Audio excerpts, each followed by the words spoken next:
It has been said that sports information directors are the storytellers behind the stats, preserving history, shaping narratives, and making sure every athlete's moment is remembered. Let's talk about the stories behind the stats on today's episode of the Playing with a Purpose podcast.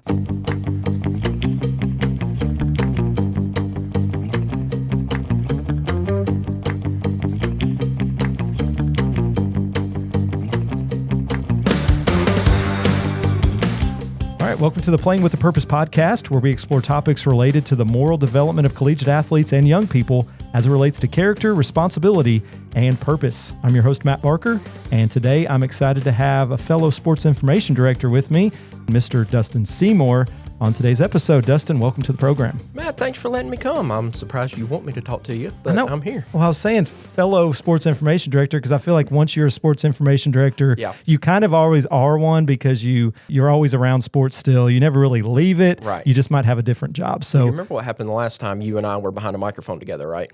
We won a national championship. Yeah. I mean, Dustin and I have also done some radio stuff for, Dustin does a lot of the radio for Freed-Hardeman Athletics, and I've helped a little bit with that. I let him do most of the talking. He's very talented at that. I'm kind of just chime in here and there. So great to have you on. And we're talking today about the stories behind the stats. Those listeners that might not know exactly what a sports information director does, a lot of the recaps that you see for different events going on for athletics, whatever school you're at, usually it's a sports information director writing those, among a million other things that they're in charge of: stats, game day preparation, the scores table, finding people to work at different events. There's just a long list that we could go through that we wouldn't have time. We could probably have a whole podcast on what the responsibilities of a sports information director are, so we won't get into that today.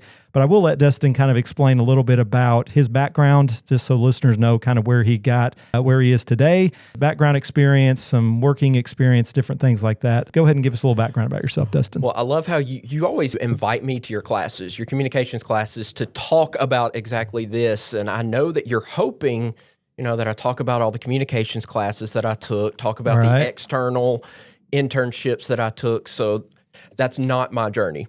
I have a very, very unique journey. In fact, I don't know of another sports information director who kind of has my journey. My degree is in Bible. Yeah. And, I actually started when I graduated high school. I went to Mississippi State. That's where we were living at the time. I was actually a music education major. Yeah. Played tuba in the famous Maroon Band. Of course, that was during the Croom era, so I lost a lot. But my dad actually got a job here at Freed-Hardeman. You took his spot. Yeah. He was a speech teacher here at Freed-Hardeman. And so he kind of offered, he looked at the tuition and said, you can stay at Mississippi State and pay out-of-state tuition, or you can go to Freed-Hardeman and not have to pay tuition. There you go. So, easy choice. You were in also a fraternity, a music fraternity that was pretty well known as well. I remember Phi Mu Alpha Symphonia. Okay. It is a music, about music. I always tell people, yes, I was in a frat at a state school, but take your Animal House idea, completely turn it opposite. Most of our quote unquote party nights were sitting and watching our friends play Smash Bros, or we'd play Dungeons and Dragons. And I mean, we're music nerds. Yeah. And Andy Griffith is a symphonian, Mr. Rogers. I love talking about stuff like that. But I was in Phi Mu Alpha Symphonia, technically still am. What's a symphonian? Always a symphonian. Right. But I came here, wasn't sure if I wanted to be a Bible major. My dad is a preacher, grew up with that, wasn't sure if that was the path that I wanted to take. I eventually took a summer job. That's something, the local, the teacher's kids will learn. I took a job at a tiny church out in Leapwood, which people even here, even though it's 30 minutes down the road, don't know Leapwood because if you blink, you miss it. Preached at that church. I mean, it clicked.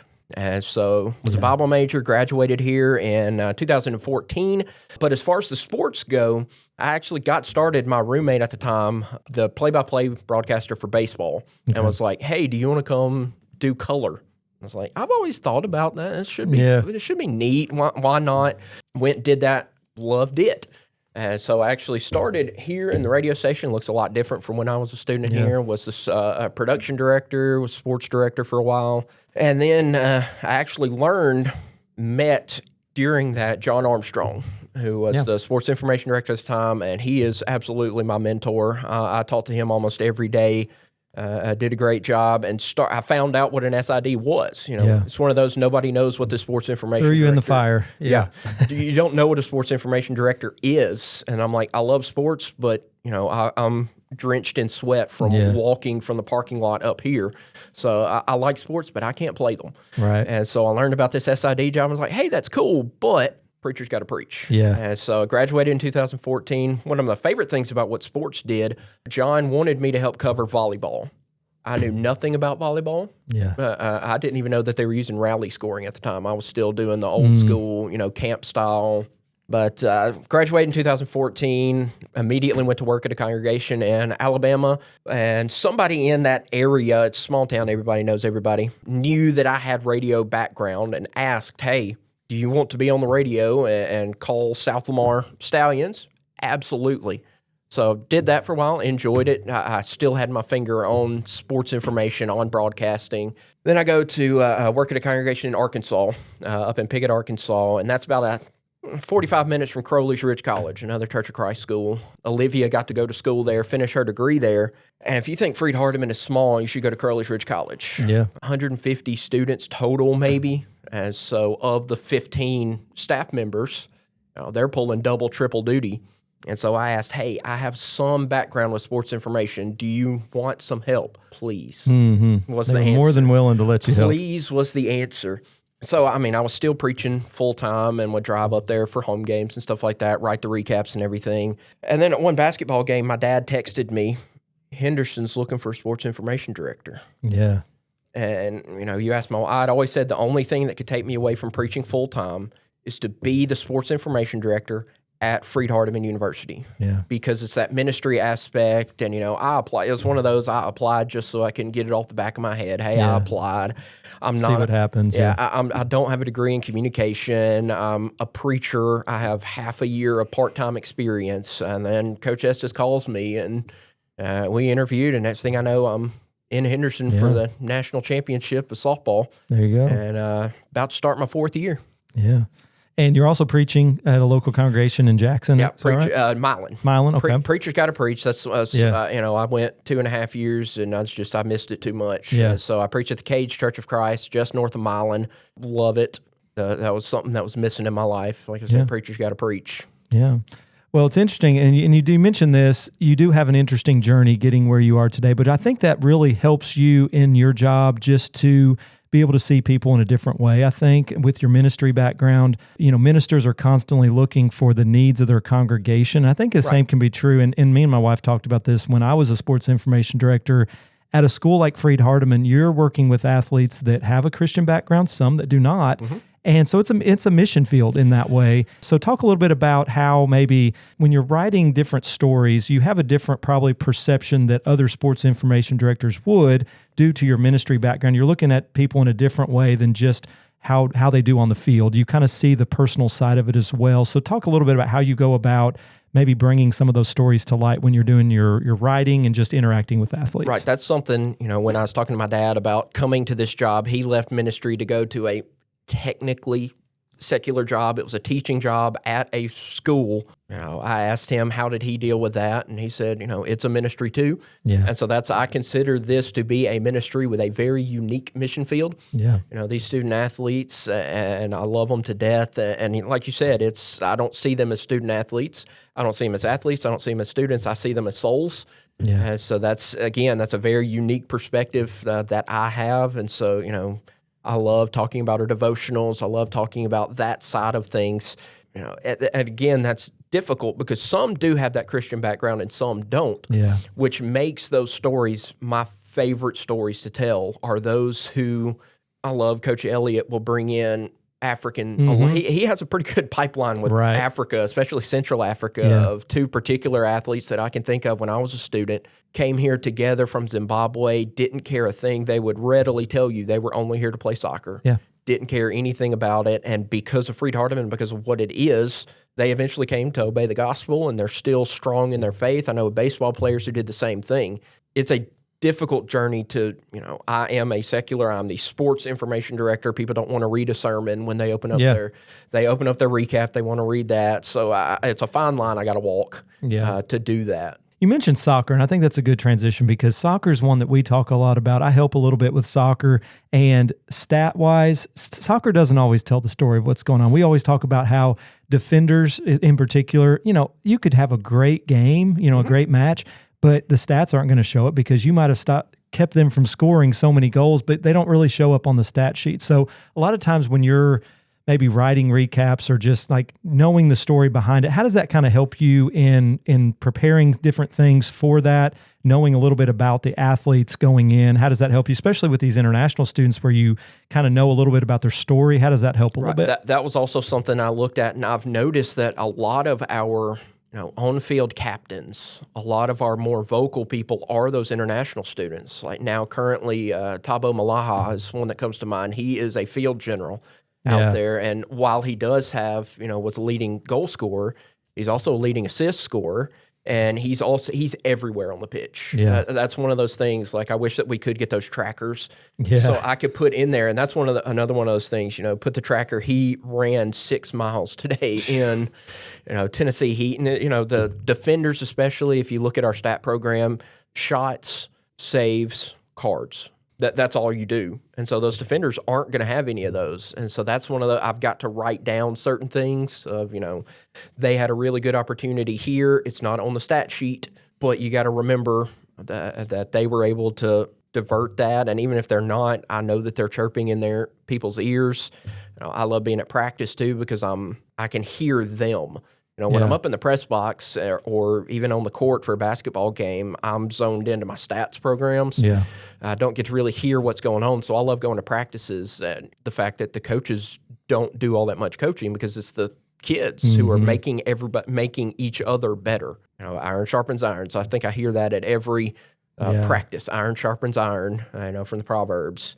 And so those are stories I try to tell. I try to, if you read my recaps, they're very objective. Yeah. They're very narrative oriented. I try not to fluff things up. I try to, this is what happened. Yeah. And sometimes those bigger stories I have to put in there because, again, he had no shots on goal. He had no shots. Right.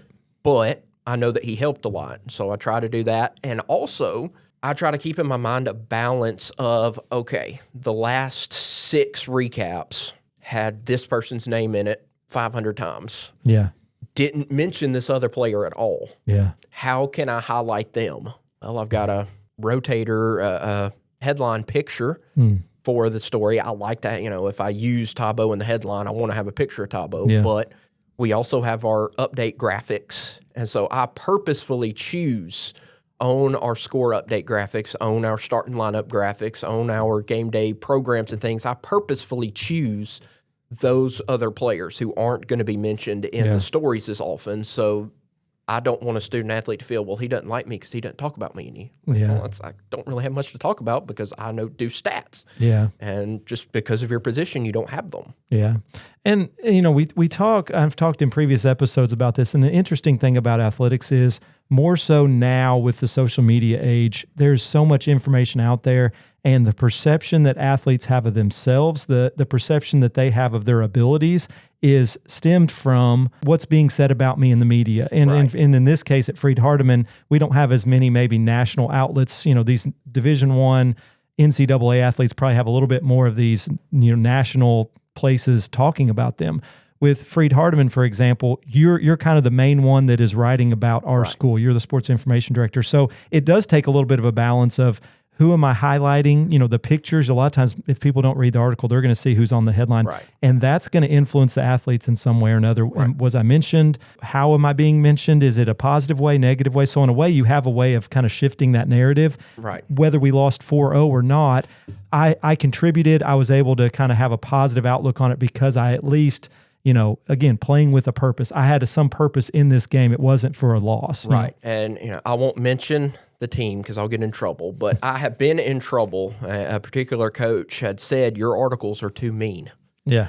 And, my first response is, I'm just reporting the facts. Yeah. I can't really help. I have to tell a story. I can't say they did a great job if they lost 4-0. And so they write things on their bulletin board, on their whiteboard of goals for this game. And they've told me that one of those goals is have a positive recap. Have Dustin write something positive in the recap. And that's awesome. Go for it.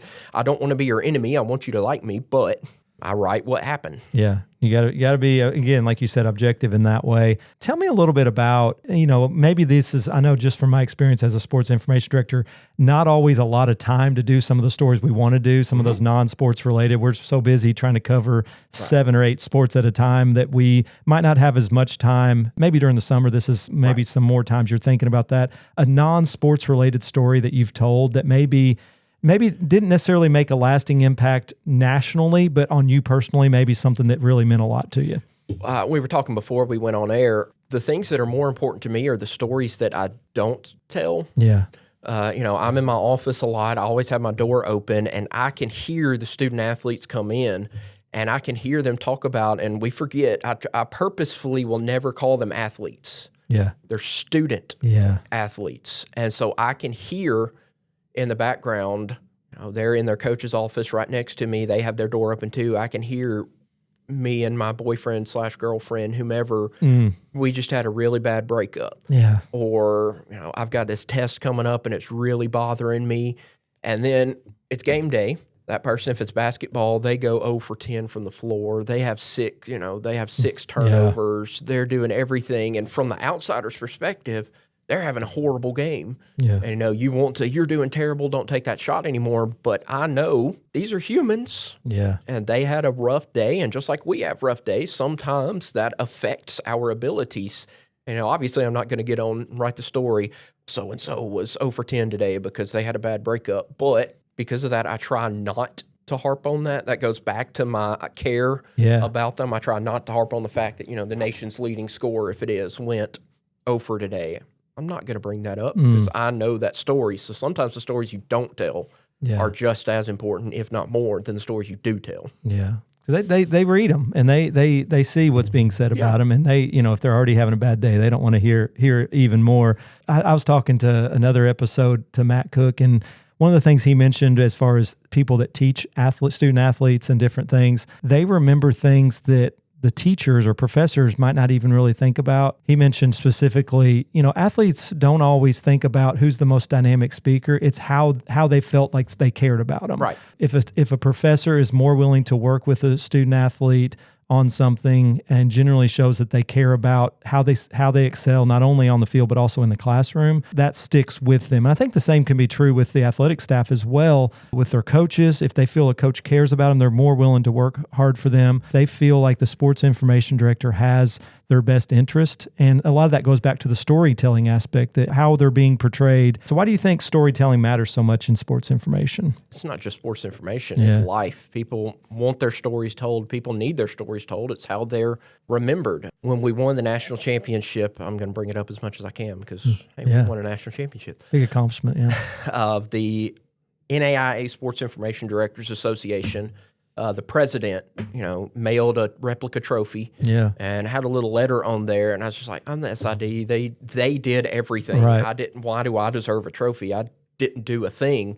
I had a little statement in there that I should have written down, but it was essentially, when they go back to remember what happened, it's your stories that they're looking at. It's your posts that you made that they're looking at and remembering. And so, I have to remember that it's not just what's I'm having to write 500-600 stories a year, and it's easy for me to look over those, since every single game has a recap. Every single game has a pregame. So there's so many stories. It goes over my head and I don't remember it. Yeah. But for them, they'll print it out. They'll, like, I know Coach Amanda has the story I wrote when she was hired. She has the newspaper cut out, plastered on her wall of, we all need our stories told. Yeah. The most important story, if it didn't get told, If we didn't have Scripture, where would we be? Well, I'm not comparing our, student athletes' lives and their exploits on the court or on the field to Scripture and the gospel, but storytelling is important. That's important to them. Yeah, and I think some of that too goes back to your background in ministry. I mean, we're here to minister to other people. Again, some of the core values of the NAI, servant leadership, right? That's describes a sports information director. If any other job, you're serving other people throughout your job, just like coaches do with their athletes as well. Anything else that comes to mind talking about sports information directors that you had planned to talk about, maybe we didn't get to, maybe some of the things about your ministry background, how that kind of translates in there. Anything else that we didn't get to you'd like to discuss? This job is just so everywhere. One of the first questions I always get asked is, what's a typical day like? I've actually had some students on recruit visits, not recruit, like at student athlete recruits, but like admissions recruiting, want to come and talk to me, which is interesting. When I was a student, you didn't even know what an SID was. And now I'm having, Allison Cross and admissions, saying, hey, can this person want to come? They want to talk to it's usually the broadcast person. Right. There's so much. There's not a typical day. Yeah. And part of that is Coach S is a fantastic AD. He understands. I will be in Facebook groups with other SIDs, and they talk about how their ADs, you have to clock in at 8, you have to clock in at 5. Doesn't matter if you've got a midnight game. Yeah. Because there are those days where I'm not home until 1 or 2 in the morning. But Coach Estes understands that and doesn't expect me to be there bright-eyed and bushy-tailed the next day. And I'm thankful for him for that. And it is a completely unique job. Yeah. There's so many different aspects. It's not just about writing. It's about the social media. It's not just about the social media. It's about the broadcasting. Yeah. It's not just about the broadcasting. And, overarching all of that in my mind, again, I'm very unique in this aspect, is my ministry. Yeah. While I do care about if they win or lose, while I do care about if they're player of the week, I care most about their soul. Because of my ministry aspect, I can relate to that. That's one of the reasons I love being at Freed-Hardeman, is I'm able to talk about that. Right. I'm able to invite people to church. And, it's real interesting. Hey, do you want to come hear so-and-so preach? And that's another thing I love about, it's such a unique place here at Freed-Hardeman. Of all of our, coaches are active in their local congregations. Yeah. Coach McCutcheon is an elder at Henderson. Yeah. Coach Estes is a deacon. Humphrey, Elliott, everybody is active in their congregations. Yeah. So that's something you're not going to hear from most SIDs, but that's a big deal to me, a preacher. For sure. And during my time as a sports information director, there were certain things I really enjoyed, certain things that I struggled a little bit more with. So for me, for example, when I was a sports information director, certain sports I struggled with stats. That's not really your issue. You do well at all that stuff, more so than I did, definitely. I also struggled sometimes with delegating. If something I want to make sure is done, I usually would err on I'm going to try to do that. And then what that causes a lot of time is burnout, because you're trying to do everything that you want. What is one area maybe that you see that you struggle with and have to kind of catch yourself maybe to improve on, with there being so much going on as a sports information director? That exactly. Delegation. Coach Estes, wanted to give me a cake the other day because I delegated something out to somebody. Unfortunately, that delegation sometimes leads to more work. Yeah. You got to fix what someone else did. what somebody else had messed up. Right. But it's easy to get that fixed and things like that. But it's difficult for me. This is my baby. This is the sports information. I want to have these high standards, and I know that I mess up on all of those things. Yeah.